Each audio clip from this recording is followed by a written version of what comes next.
Hello students, स्वागत है आपका डिफेंस ट्यूटर की इस वीडियो में। आज की इस वीडियो में हम बात करेंगे कोस्ट गार्ड नाविक जीडी के लिए प्रैक्टिस सेट नंबर 8 को।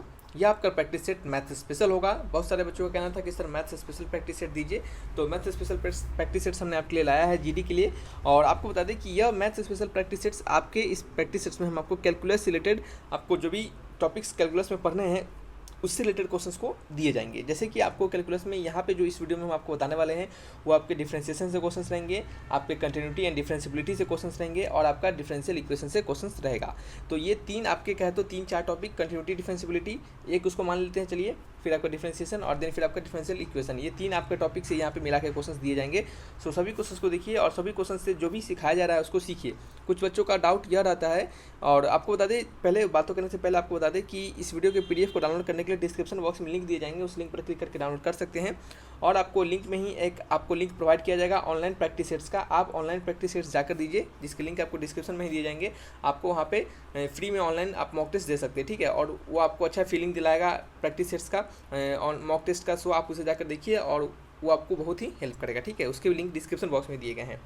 और आपको बता रहे थे कि कुछ बच्चों का डाउट रहता है कि सर यहाँ पे लंबा समय लग रहा है हमें। तो देखिए, हम यहाँ पे आपको सिखा रहे हैं तो थोड़ा सा समय हमें देकर आपको सिखाना पड़ेगा। यहाँ पे हमारा टेस्ट नहीं ना हो रहा है, ये टेस्ट आपका हो रहा है। तो हमारा टेस्ट नहीं रहता, हमारा टेस्ट रहता है तो हम जल्दी से आंसर बना के भाग जाते हैं, ठीक है, जल्दी से आंसर बना के निकल जाते हैं। देखिए 1 मिनट के अंदर बना दिए, देखिए 30 सेकंड के अंदर बना दिए हम। तो हमें ऐसा नहीं करना है, हमें बनाना नहीं है, ये बनाना आपको है। हम यहाँ पे आपको सिखा रहे हैं, सो सीखिए, ठीक है, और तब उसको अपने एग्जामिनेशन में अप्लाई कीजिए और देखिए कि आपसे बन पा रहा है कि नहीं बन पा रहा है, ठीक है। और आपको एग्जामिनेशन में टाइम मैनेजमेंट वो आपको खुद से करना है। और टाइम मैनेजमेंट कैसे होगा? आपको टाइम मैनेजमेंट तभी हो पाएगा जब आपका कंसेप्ट तगड़ा रहेगा और आपको क्वेश्चंस देखते मात्र सारे कंसेप्ट दिमाग में एक बार में क्लिक होने चाहिए। और ये तभी पॉसिबल हो पाएंगे जब आप मोर नंबर ऑफ क्वेश्चंस को बनाए रहिएगा, कंसेप्ट को अच्छे से पढ़े रहिएगा, ठीक है। तो इस बात को थोड़ा सा समझिएगा। तो चलिए बढ़ते हैं अपने वीडियोस की ओर। टेलीग्राम चैनल के लिंक भी डिस्क्रिप्शन बॉक्स में दिए गए हैं, उसको भी ज्वाइन कर लीजिएगा, वो आपके लिए इंपॉर्टेंट है, क्योंकि वहाँ पे हम आपको सारे आपके वीडियोस के पीडीएफ की लिंक और साथ ही साथ वीडियोस का नोटिफिकेशन और लेटेस्ट अपडेट्स के सभी चीज़ वहाँ पे आपको प्रोवाइड करवाते रहते हैं। सो आप जाकर उसे भी ज्वाइन कीजिए, लिंक डिस्क्रिप्शन बॉक्स में दिया गया है।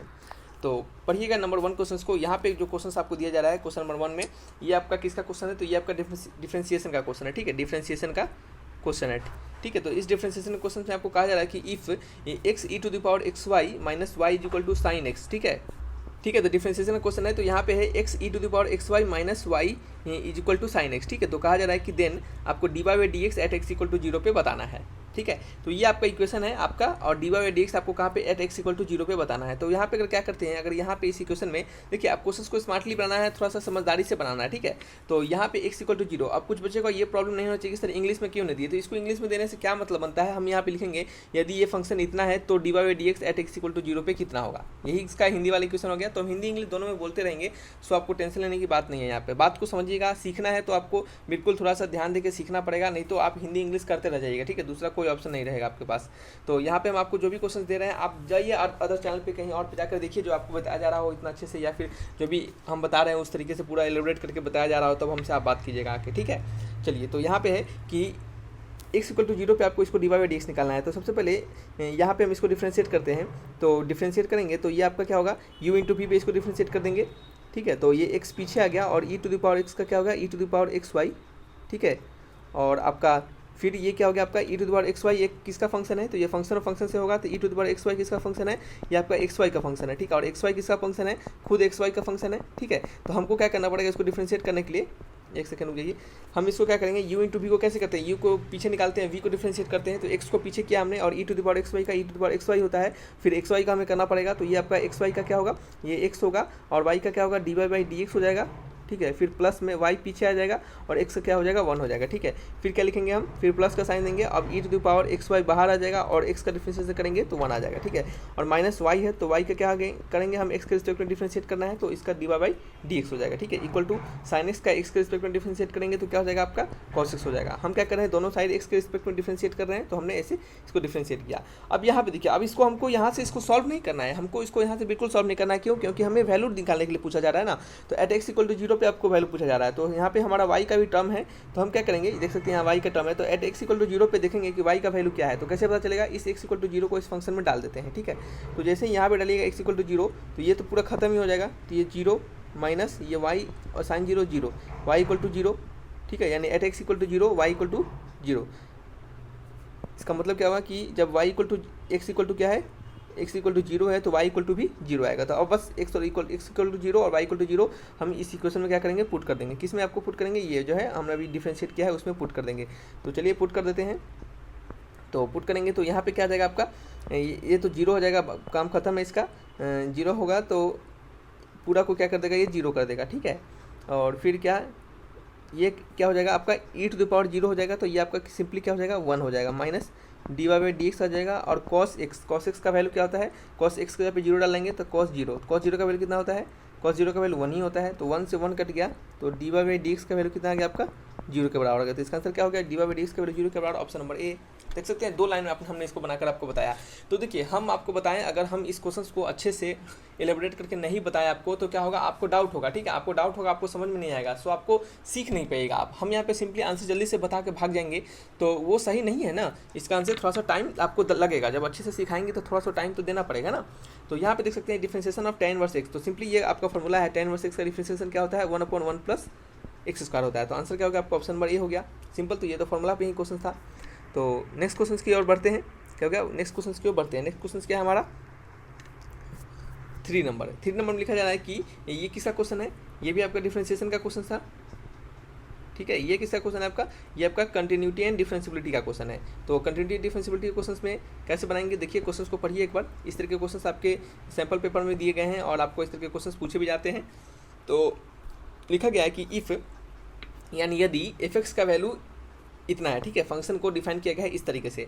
देन तो value of a and b for which f x is differentiable. तो कहा जा रहा है कि तो वैल्यू फॉर आपको ए और बी का वैल्यू बताना है, जबकि एफ एक्स जो क्या होगा, जहाँ की एफ एक्स जो है वो डिफरेंशिएबल होगा, यानी कहने का मतलब एफ एक्स एक हमारा डिफरेंशिएबल फंक्शन होगा, यानी एफ एक्स को हम डिफरेंशिएट कर सकते हैं। तो सबसे पहले तो आपको यहाँ पे कुछ बेसिक्स पता होना चाहिए। आपको फंक्शन दिया गया है, आपको ए और बी का वैल्यू निकालना है और कहा जा रहा है कि जो फंक्शन एफ एक्स है वो क्या हमारा डिफरेंशिएबल है, ठीक है।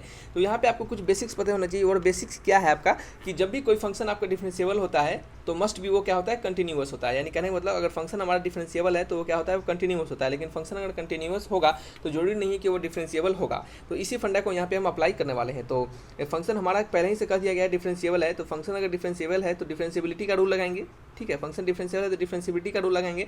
और फंक्शन अगर डिफरेंशिएबल है तो कंटिन्यूअस भी है तो कंटिन्यूटी का भी रूल लगा देंगे। तो यहाँ पे हम लिखेंगे सबसे पहले बनाने के लिए इसको कि यूजिंग कंटिन्यूटी, ठीक है, कंटिन्यूटी का कंडीशन लगाएंगे। ऐट कहाँ पे, आप सबसे बच्चों का प्रॉब्लम होता है कि ऐट कहाँ पे लगाए। तो यहाँ पे आपको 1 पे डिफाइन किया गया है तो आपको कंटिन्यूटी का कंडीशन बिना बोले हुए आपको 1 पे ही लगाना है। अगर आपको यहाँ पे 2 पे डिफाइन किया रहता तो हम बिना बोले कंटिन्यूटी का इक्वेशन जो है, कंडीशन जो है वो हम x इक्वल टू 2 पे लगाते। तो इक्वेशन ऑफ कंटिन्यूटी हमें क्या कहता है कि कोई फंक्शन कब हमारा कंटिन्यूअस होता है, तो जब हमारा limit x tends to 1 minus, यानी लेफ्ट हैंड आपका लिमिट और क्या होता है, इक्वल होता है राइट हैंड लिमिट के, और वो क्या होता है फंक्शंस के बराबर होता है, फंक्शन के उस पर्टिकुलर वैल्यू पे फंक्शंस के बराबर होता है। तो हम कह सकते हैं कि फंक्शन हमारा क्या है, कंटिन्यूअस है, ठीक है। यानी ये आपका क्या होता है, एफ एक्स से बराबर होता है तो हमारा फंक्शन क्या होता है, कंटिन्यूअस होता है। तो बस इसी फंडा को हम यहाँ पे यूज करेंगे। इस दोनों को लेकर क्या करेंगे, हम आगे अपने सॉल्यूशंस की ओर बढ़ेंगे। तो चलिए अब देखिए हम यहाँ पे इस सब को लिखते नहीं, सिंपली डायरेक्टली आंसर यहाँ से स्टार्ट करते हैं इस लाइन से। तो इतना तो समय बच जाता है ना। तो बात को समझिएगा, कुछ बच्चों को समझा के मर जाते हैं लेकिन उसको कुछ समझ नहीं आता है और पता नहीं उसको क्या मतलब लिख के देना पड़ेगा हमें क्या, कि हाँ इस तरीके से होता है। सो आप बात को समझिएगा, एक ही चीज़ को बार बार पूछिएगा नहीं। तो यहाँ पे limit x tends to 1 minus, यानी 1 माइनस यानी एक से पीछे वाला, तो एक से पीछे वाला a लेस देन 1 यही फंक्शन है। तो देखिए कहने के लिए ये 1 माइनस है, यानी 1 से छोटा सा वैल्यू, यानी आपका 0.9999 इस तरह का वैल्यू, लेकिन कहने के लिए यह वैल्यू है, लेकिन डालेंगे वैल्यू में हम हमेशा 1 ही, 0.999 डालेंगे, हम डालेंगे वैल्यू में हमेशा 1 ही, लेकिन कहने के लिए ये आपका क्या है, 1 माइनस है, ठीक है। तो एक से छोटा वाले के लिए यही फंक्शन डिफाइन है। तो a इंटू 1 तो सिंपल a हो गया इज इक्वल टू, कहने के लिए 1 प्लस यानी 1.999 इस तरह से, यानी 1.00009 इस तरीके से, यानी कहने के लिए थोड़ा सा 1 से ज़्यादा वाला वैल्यू, लेकिन डालेंगे वैल्यू हम 1 ही, ठीक है। a का वैल्यू क्या है, ग्रेटर देन इक्वल टू 1। तो यहाँ पे क्या डालेंगे, इस एक से बड़ा के लिए है, 1 प्लस के लिए, तो 1 प्लस के लिए यही फंक्शन है, तो यहाँ पे हम 1 डाल देंगे। तो ये क्या हो जाएगा, a प्लस बी प्लस 2, ठीक है। ये हम आपको शॉर्टेस्ट तरीका सिखा रहे हैं। हालांकि आप लिमिट के प्रॉपर तरीका से 1 प्लस h करके बनाइएगा तो आपका क्या होगा, थोड़ा लंबा जाएगा, ठीक है। लेकिन आपको वहाँ पे उतना नहीं करना है, सिंपली जो हम आपको सिखा रहे हैं वो आपको इस तरह से कीजिए। तो यहाँ से a से a कट गया, तो b का वैल्यू क्या गया आपको, यहाँ से b का वैल्यू -2 आ गया। एक तो वैल्यू -2 पता चल गया, ऑप्शन मैच कीजिएगा, देखिएगा ये ऑप्शन पहले ही कट गया और ये ऑप्शन भी आपका पहले ही कट गया। 2 ऑप्शन बच रहा है, b और d, ठीक है, b और d बच रहा है। तो चलिए a का वैल्यू निकालना ही पड़ेगा, नहीं तो कोई दूसरा चारा नहीं है। अगर ऑप्शन एक ही रहता है ऐसा तो हम क्या करते हैं, डायरेक्टली आंसर लगा देते हैं क्वेश्चन 3 का आंसर, ठीक है। तो देखिएगा अब हमें क्या करना है, हमने कंटिन्यूटी का रूल लगा लिया। क्वेश्चन में कहा जा रहा है कि डिफरेंशिएबल भी है, तो हम लगाएंगे यहाँ पे यूजिंग डिफरेंशिएबिलिटी कंडीशन। यहाँ पे लिखते हैं हम यूजिंग डिफरेंशिएबिलिटी, ठीक है, using differentiability at x equal to 1, at x equal to 1 differentiability का लगाएंगे। तो वो हमें क्या कहता है कि limit x tends to 1 minus f dash x, यानी फंक्शन का डिफरेंशिएशन करने के बाद उसका लिमिट अगर निकाले हम 1 माइनस से, यहाँ पे 1 माइनस क्यों ले रहे हैं, क्योंकि हमारा जो बाउंड्री कंडीशन है वो क्या है, 1 ही है, ठीक है। तो वो इक्वल होता है कि इसके limit F dash x 1 plus के, ठीक है। तो बस इसी का रूल अप्लाई करेंगे। तो सबसे पहले फंक्शन को डिफरेंशिएट करेंगे, तो इस फंक्शन को डिफरेंशिएट करेंगे तो ए कांस्टेंट है तो ए पीछे आ जाएगा और एक्स का क्या हो जाएगा, 1 हो जाएगा। तो ये सिंपली तो यही हो जाएगा, इसमें वैल्यू डालने की जरूरत ही नहीं है। दूसरे वाले फंक्शन को डिफरेंशिएट करेंगे 1 से बड़े वाले के लिए, तो ये 2ax हो जाएगा और ये क्या हो जाएगा आपका, इसको थोड़ा सा डिफरेंशिएट कैसे कीजिएगा, कहाँ पे कर दे डिफरेंशिएट आपका, तो यहाँ पे डिफरेंशिएट कर देते हैं, चलिए आपके लिए। तो यहाँ पे डिफरेंशिएट करेंगे तो एफ एक्स इक्वल टू क्या हो जाएगा आपका, f dash x equal to क्या हो जाएगा, ये आपका ऊपर के लिए तो ए हो जाएगा, जब एक्स ए जब क्या है लेस देन 1, यहाँ पे एक्स लेस देन 1 होना चाहिए, जबकि एक्स क्या है लेस देन 1, और जब क्या है यहाँ पे 2ax प्लस बी, जब x greater than 1, x greater than, यहाँ पे मार्कर लास्ट में नहीं चल पाता है पॉइंट पे, सो इसको मैनेज कीजिएगा, ठीक है। समझ लीजिए यहाँ पे ये किसके लिए हम बातें कर रहे हैं। तो यहाँ पे क्या है 2a plus 2ax plus b, जब x क्या हुआ ग्रेटर देन इक्वल टू 1 होगा, ठीक है।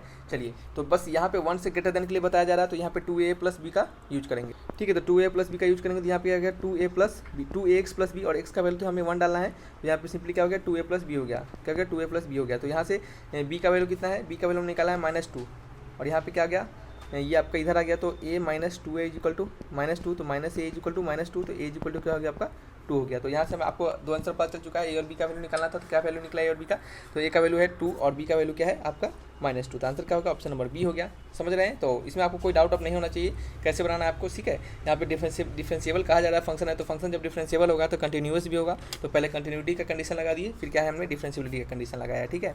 नेक्स्ट क्वेश्चन आपका क्वेश्चन नंबर 4 में कहा जा रहा है कि if y equal to tan inverse cot of π/2 minus x, then dy/dx का वैल्यू क्या होगा, ठीक है। तो y इक्वल टू क्या होगा आपका, ठीक है, तो क्या हो गया आपका y equal to tan inverse, ठीक है, y equal to tan inverse cot of π/2 minus x, यहाँ से आपको dy/dx का वैल्यू फाइंड करना है, ठीक है।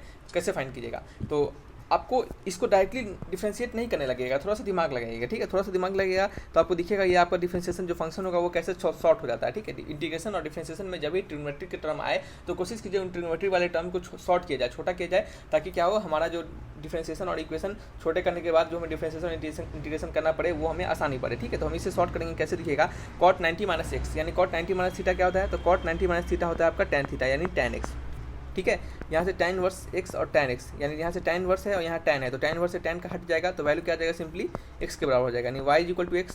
अब यहाँ से आपको y डैश निकालना है, यानी dy/dx का वैल्यू निकालना है, तो क्या हो जाएगा सिंपली 1 के बराबर हो जाएगा। तो आंसर क्या होगा आपका ऑप्शन नंबर ए हो गया, ठीक है। चलिए नेक्स्ट क्वेश्चन की ओर बढ़ते हैं। क्वेश्चन नंबर क्या है हमारा, फिफ्थ नंबर क्वेश्चन में क्या लिखा जा रहा है कि if f x is equal to tan x and f is inverse of g then g dash x is equal to, यानी कहा जा रहा है कि एफ एक्स का वैल्यू कितना है tan x के बराबर है, f x is equal to कितना है आपका tan x के बराबर है, ठीक है। और कहा जा रहा है कि जो आपका एफ इज इनवर्स ऑफ जी, ठीक है, यानी कहने का मतलब है कि जी एक्स जो है वो किसके बराबर है, एफ के इनवर्स के बराबर है, ठीक है। तो एफ का इन्वर्स कैसे निकलेगा, तो एफ एक्स का वैल्यू अगर tan x है तो यहाँ से इन्वर्स कैसे निकालेंगे हम, तो यहाँ से x इक्वल टू क्या हो जाएगा आपका, ये आपका tan इन्वर्स, अगर इसको हम y मान लेते हैं ये क्या हो जाएगा tan इन्वर्स y के बराबर हो जाएगा, और यही क्या होगा आपका एफ इन्वर्स x के बराबर हो जाएगा, ठीक है। तो यहाँ पे क्या डाल देंगे हम tan इन्वर्स y डाल देंगे, ठीक है। और एक आपको बात बता दें कि यहाँ पे अगर tan इन्वर्स y आया है तो बिल्कुल आप इसको x के टर्म में रिप्लेस कर सकते हैं, तो यह क्या हो गया आपका tan इन्वर्स x हो गया, ठीक है।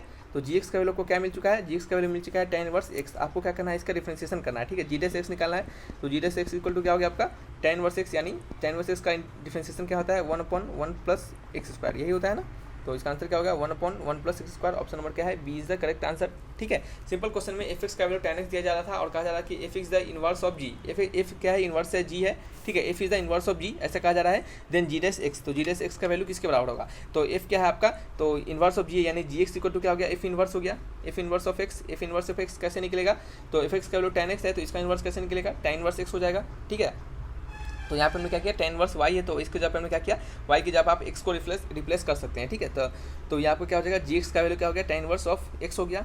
ठीक है, तो जी डैश एक्स का वैल्यू क्या हो गया आपका 1/1 + x²। हमने इसको डायरेक्टली tan इनवर्स x का डिफरेंशिएशन कर दिया। नेक्स्ट क्वेश्चन की ओर बढ़ते हैं। क्वेश्चन नंबर 6 है। नंबर 6 में देखिएगा क्या लिखा जा रहा है, find the value of a and b so that the function f x equal to x² + 3a + 3x + a if x less than equal to 1, और दूसरा है bx + 2 if x greater than 1 is differentiable at each x belongs to real number. कहा जा रहा है कि जो हमारा फंक्शन है आपको यहाँ से a और b का वैल्यू बताना है, यदि ये फंक्शन जो है वो कहाँ पे डिफरेंशिएबल है। कहाँ पे डिफरेंशिएबल होगा, तो x point boundary point x equal to 1 है तो उसी बाउंड्री पॉइंट पे ही डिफरेंशिएबल होगा। तो यहाँ से आपको a और b का वैल्यू बताना है। अभी तुरंत हमने इस तरीके के क्वेश्चन को बताया है, अब आपको इस क्वेश्चन में डाउट नहीं होना चाहिए। यहाँ पे हम सबसे पहले क्या करेंगे, कंटिन्यूटी का इक्वेशन लगाएंगे, कंटिन्यूटी का जो हमारा कंडीशन है उसको लगाएंगे। ठीक है, देन फिर हम क्या करेंगे, इसके बाद डिफरेंशिएबिलिटी का कंडीशन लगाएंगे। तो कंटिन्यूटी का कंडीशन लगाएंगे तो यहाँ पे अब हम उतना से नहीं लिखने वाले हैं, सिंपली डायरेक्टली लिखेंगे। तो कंटिन्यूटी का इक्वेशन लगाएंगे तो यहाँ पे लगाने वाला है limit x tends to 1 minus is equal to limit x tends to 1 plus f x है, और यहाँ भी क्या है आपका एफ एक्स है। ठीक है, तो ये आपका 1 माइनस यानी 1 से छोटा वाले के लिए कितना है आपका यही है, तो यहाँ पे लगाएंगे तो 1 + 3 + a इज इक्वल टू क्या हो जाएगा आपका, ये आपका b + 2 के बराबर। तो यहाँ से 4 + a is equal to b + 2, तो यहाँ से आपका a - b is equal to 2 - 4 is equal to -2, तो b - a is equal to 2। आपको एक इक्वेशन आ चुका है, इसको इक्वेशन आप 1 मान लीजिए। ठीक है, नेक्स्ट आपका इक्वेशन नंबर क्या है, क्वेश्चन नंबर 6 का ही आंसर हम बता रहे हैं आपको यहाँ पे। तो ये आपका नेक्स्ट हम क्या करेंगे, डिफरेंशिएबिलिटी का रूल लगाएंगे, यानी limit x tends to 1 minus f dash x is equal to limit x tends to 1 plus f dash x. ठीक है, तो x माइनस यानी डिफरेंशिएशन करके, तो इसका डिफरेंशिएशन करेंगे क्या हो जाएगा, तो 2x + 3, इसका डिफरेंशिएशन करेंगे तो क्या हो जाएगा 2x + 3। ठीक है, तो यहाँ पे क्या करेंगे, तो यहाँ पे क्या करेंगे हम 2x + 3 यानी x का वैल्यू क्या है 1 है, तो 2 + 3। ठीक है, 2 + 3 हमने कर दिया यहाँ पे, और इसको डिफरेंशिएट करेंगे तो क्या हो जाएगा आपका, ये आपका सिंपली b + 0, 2 का तो हट ही जाएगा, तो सिंपली समझिए b ही हो जाएगा।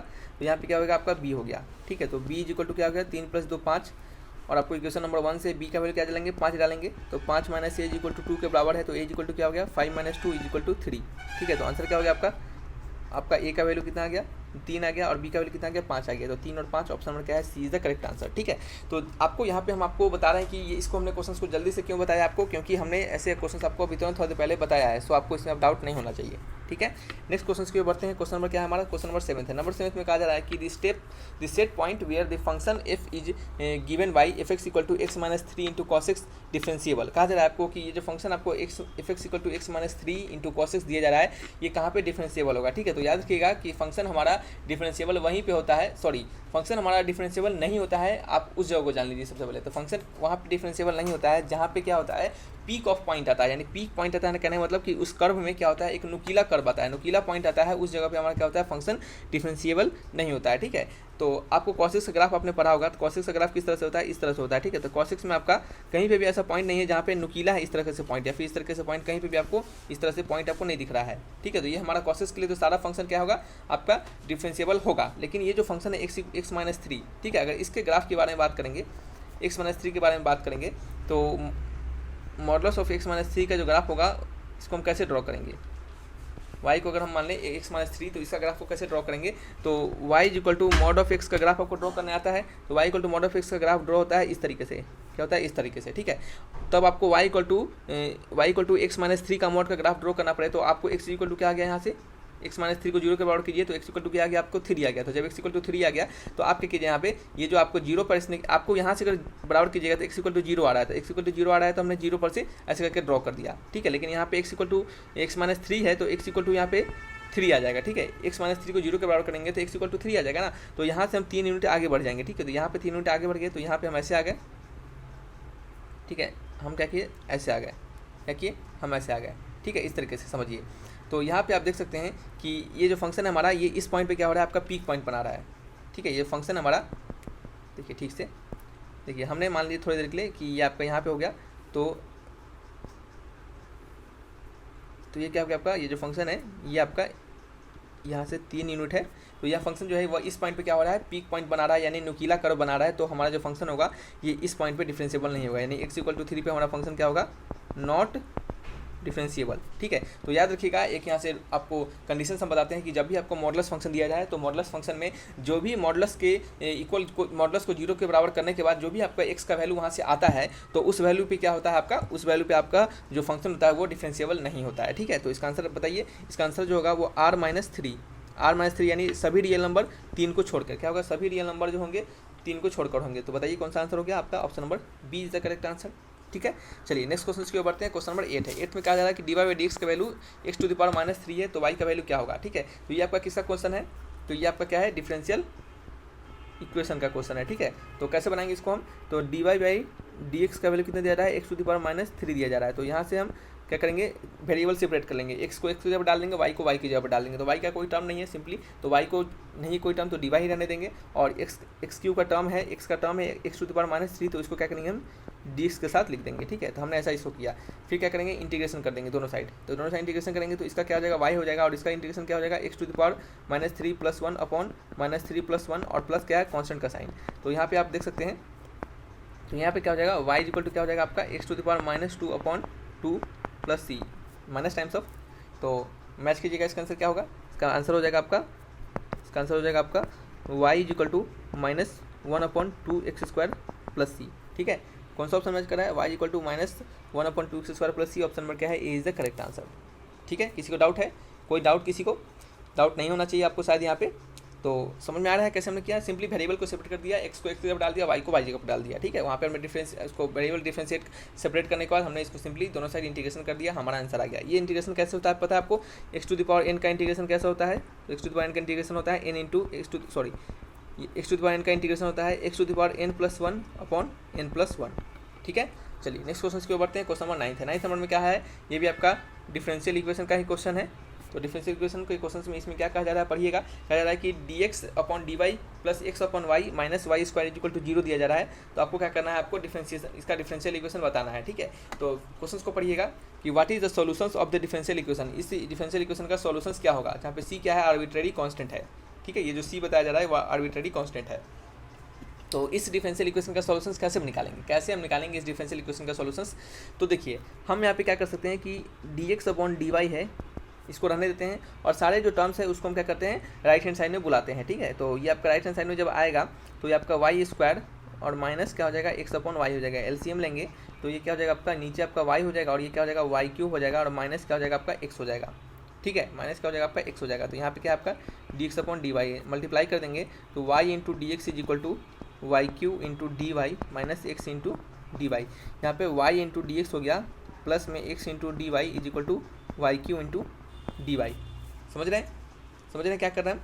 तो अब आपको क्या करना है, इसको सॉल्व करना है। हमने ऐसा सेपरेट किया इसको, तो आपने ऐसा पढ़ा होगा पहले से भी कि y × dx + x × dy जो होता है, ये कैसे आता है, तो देखिएगा ये कैसे आता है, हम आपको अभी जो लिखेंगे सो देखिएगा आपको समझ में आ रहा है कि नहीं आ रहा है। तो y × dx + x × dy ये सब क्या होता है, एक शॉर्ट तरीका होता है। आपने शॉर्ट मेथड पढ़ा होगा डिफरेंशियल इक्वेशन में, कि जहाँ हम क्या करें, कुछ ऐसे मेथड आपको लिखवाए गए होंगे जो कि आपको डायरेक्टली आपके क्वेश्चन में पुट करने होते हैं। ठीक है, जैसे y × dx + x × dy, इसको आप क्या लिख सकते हैं, d × xy, यानी अगर आप x y का क्या करेंगे, आप डिफ्रेंशिएशन करेंगे तो क्या आपको मिलेगा, आपको ये y × dx + x × dy मिल जाएगा। ठीक है, जैसे आपको इसको डिफ्रेंशिएट कीजिए तो x पीछे आ गया और y का डिफ्रेंशिएशन क्या हो जाएगा, dy।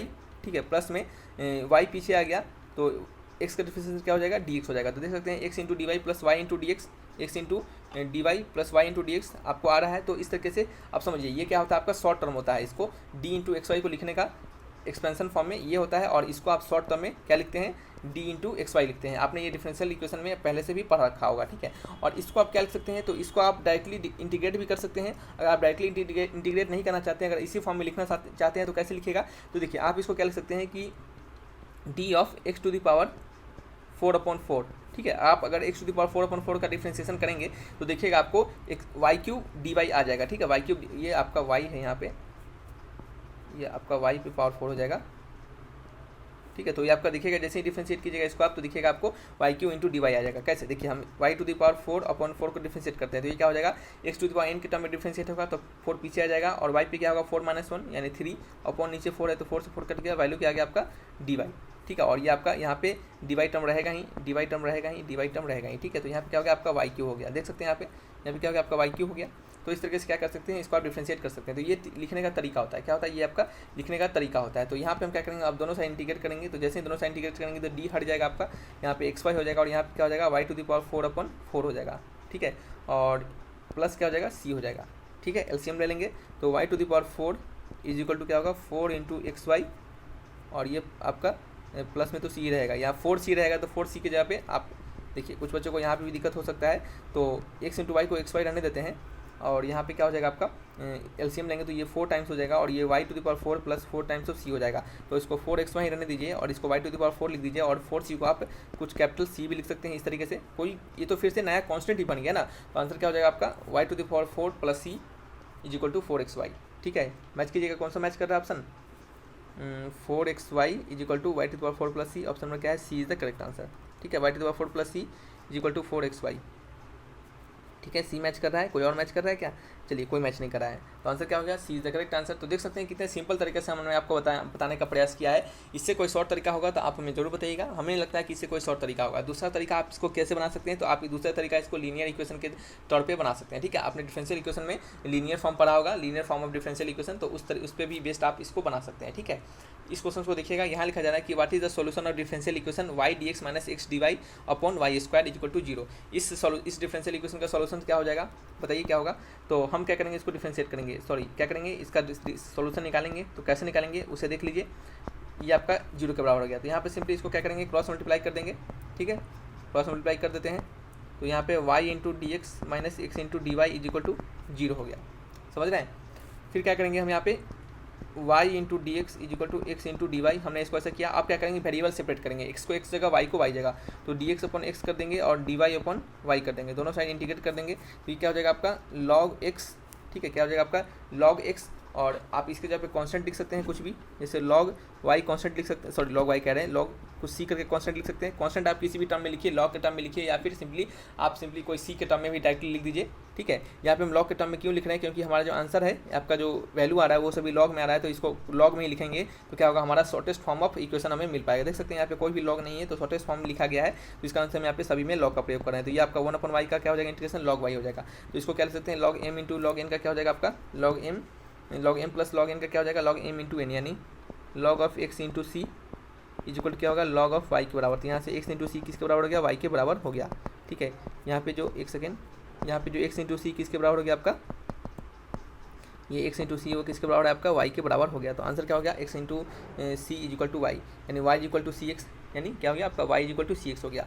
तो आंसर क्या होगा, ऑप्शन नंबर 5 हो गया। यदि आपके सॉरी ऑप्शन नंबर बी होगा, यदि आपके ऑप्शन में x is equal to c y दिया रहता तब भी आपका आंसर क्या होता, करेक्ट होता, ठीक है। क्योंकि कांस्टेंट है टर्म, क्या है कांस्टेंट टर्म है, वो सी के साथ भी आ सकता है। देखिए हमने माना थोड़ी देर के लिए कि हमने log सी यहाँ पे लिया, हो सकता है log सी हम लोग यहाँ पे ले लेते तो आपका इस तरह का आंसर आ जाता ना, तो दोनों आंसर कंडीशन में सही होता, दोनों कंडीशन में आपका आंसर बिल्कुल सही होता, ठीक है। तो इसके लिए आपको टेंशन लेना नहीं है। तो ये क्या थे आपके आज के 10 क्वेश्चन थे हमने, जो कि आपको कैलकुलस के रिगार्डिंग आपके जो सेक्शन 2 में मैथमेटिक्स पूछे जाते हैं उसके लिए हमने आपको बताया, ठीक है। किसी प्रकार का डाउट होगा तो कमेंट बॉक्स में लिखिएगा, और कोई सुझाव भी चाहते हैं, कोई सुझाव देना चाहते हैं तो उसे भी दीजिए। आपको आपके सारे बातों को हम सुनते हैं और आपके सारे बातों को कोशिश किया जाता है कि आपको उसी तरीके से आपको लेक्चर्स प्रोवाइड करवाया जाए। तो रखते हैं इस वीडियो को यहीं पे। Thanks for watching my video, तब तक के लिए बाय बाय।